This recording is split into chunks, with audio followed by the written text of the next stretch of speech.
Kuasa hukum terdakwa dugaan korupsi impor gula meminta agar dakwaan untuk 9 terdakwa dicabut setelah mantan Menteri Perdagangan, Thomas Trikasih Lembong alias Tom Lembong, mendapat abolisi dari Presiden RI Prabowo Subianto.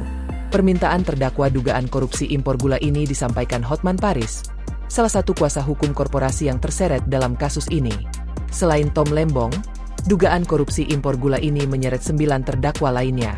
Hotman Paris selaku kuasa hukum salah satu terdakwa saat konferensi pers di Pengadilan Tipikor Jakarta Pusat, Selasa, 5 Agustus 2025, mengatakan, "Ya, hari ini kami dari kuasa hukum 9 importir swasta akan memohon kepada Kejaksaan Agung Ceki, Casupuo atau dalam hal ini, JPU agar surat dakwaan terhadap 9 importir swasta ini ditarik, dicabut dari Pengadilan Tipikor PN Jakarta Pusat."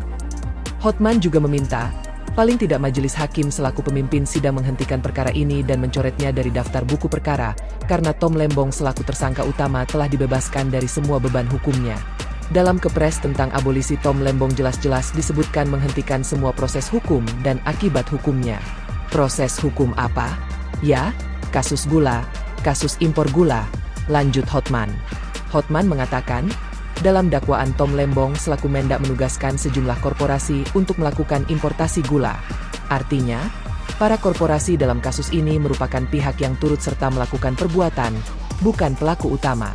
Jadi, kalau pemberi tugas sudah dihentikan proses hukumnya, apalagi penerima tugas, itu wajib hukumnya.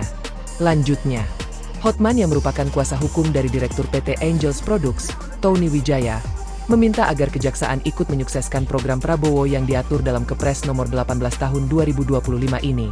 Kejaksaan seharusnya mensukseskan program dari Bapak Presiden. Download Tribun X sekarang, menghadirkan lokal menjadi Indonesia.